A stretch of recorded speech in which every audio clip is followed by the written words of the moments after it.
I'm going to show you how easy U substitution is as a technique of integration. The basic premise is quite simple. They want you to integrate a difficult function, but you can't because it's too difficult. So what you do is you replace or you substitute whatever's making that function so difficult.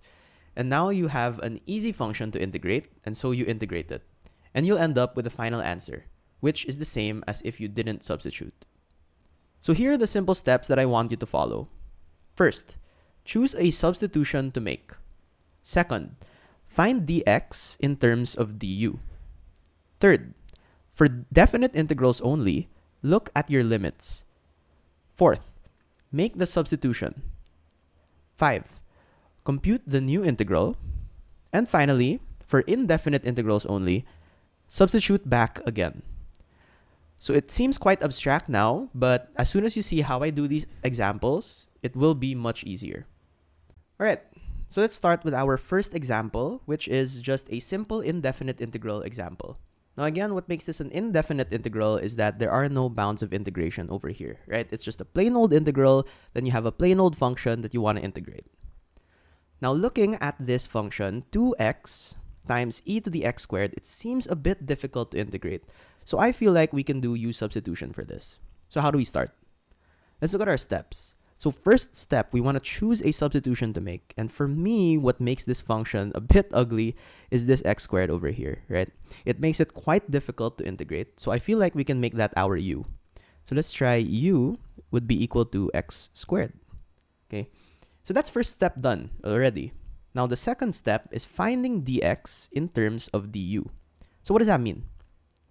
We want to differentiate u with respect to x, okay? And by power rule, that would just be 2x. Okay, now we want to isolate dx, right? We want to isolate dx so that we know what to substitute this term with. We want to isolate dx. So we multiply both sides by dx, so that would be du is equal to 2x dx. And then we divide both sides by 2x. So that's du over 2x is equal to dx. So now we're ready to move on, okay? Our step 3 we can ignore because it says it's for definite integrals only.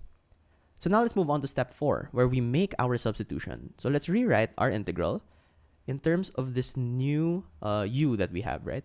So first we have e to the u, okay? Again, our e to the x squared just became e to the u because u is equal to x squared, right? Next, what do we replace our dx with? We replace our dx with du over 2x. And we also have our last term here, which is simply a 2x. But these 2x's cancel.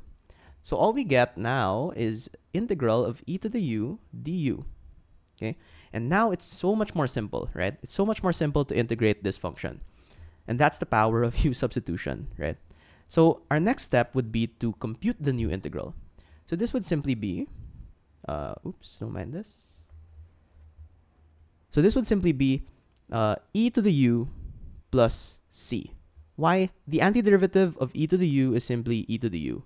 Because ask yourself, if you take the derivative of e to the u, what does that give you? Also e to the u is the same. And this plus c just came from the fact that this is an indefinite integral, okay? So you always need that plus c. Step 6, we want to substitute back again. Now, it's only for indefinite integrals, but we're working with indefinite integrals here, so we want to back substitute. So that would be e to the u is simply x squared, e to the x squared plus c. And that is already our final answer. Okay, this time, let's work on a definite integral. So again, this is quite an easy example, but this time we're working with definite integrals, which we know because we have these bounds of integration over here, right? So how do we go about this? Let's look at step 1, okay? Let's look at step 1. It says, choose what substitution to make. So how do I choose that? First off, by intuition only, we kind of see that this is like the ugly expression that's making this quite difficult to integrate, right? But if you want to do it a bit more methodically, you can kind of think of it like, if I take the derivative of one of these terms, okay, will it give me whatever the other term is? So for example, if I take the derivative of 3x squared, that would give me 6x, right? And there's no 6x over here, so it's kind of useless. But if I take the derivative of this thing here, which is x cubed plus 4. So the derivative of that would give me 3x squared, right? Then it would give me this other term. So I feel like that's a good u to choose. So let's write that down. Let's say our u is equal to x cubed, okay, plus 4. Okay, so now that we have that, we can do our du representation once more. So that's the derivative of u with respect to x is equal to 3x squared. Okay, now we want to isolate our dx. So that would be du is equal to 3x squared dx, right? And we divide both sides by 3x squared. That's simply du over 3x squared is equal to dx. So that's already step 2 done. Step 3. This time we actually do need to do step 3 because we have our definite integral over here. So when we make a u substitution, we also need to substitute these bounds because the bounds of integration actually change, right? So let's denote our lower bound as LB, just so that it's straightforward, right? So let's say it's LB. Now our LB, how we find that is we simply substitute our current lower bound into the u substitution, right? Into the x. So we know that this would be 0 cubed plus 4. Again, I'm simply putting in the 0 into this x over here. So it's 0 cubed plus 4, which is just 4.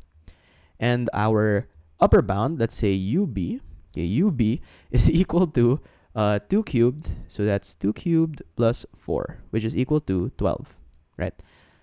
Okay, so now we're kind of ready to go, right? We have our lower bound, we have our upper bound, we have our u sub, and we also have our dx. So we're kind of ready to rewrite this. So let's write an integral over here with lower bound is 4, upper bound is 12, sorry. We can put our 3x squared, still the same. Now our x cubed plus 4, okay, we know that that's our u. So that's multiplied by u squared, okay, dx. However, we do know that dx is equal to du over 3x squared. So we can actually rewrite this dx into du over 3x squared. And we'll see that these two terms actually just cancel out. So we end up finally with the integral from 4 to 12 of u squared du. Again, this is so much easier. So let's go up here. We can evaluate this integral as u cubed over 3, right? So much easier. Now, we evaluate this from 4 to 12, okay? Now, what would that give us? That would simply give us 12 cubed over 3 minus 4 cubed over 3, okay? Which is equal to, actually quite a big number, is 1664 over 3. Now, that would give you your final answer. Remember that that step of doing back substitution is not necessary when we're dealing with definite integrals. So now, I have explained to you the basics of u substitution. Now remember that this u and du part, okay, it could come in maybe trigonometric functions. For example, your u could be sine x and your dx could be like cosine x, right? So it's very versatile. You just kind of have to figure out what u substitution to make. But that's basically it, and thanks for watching.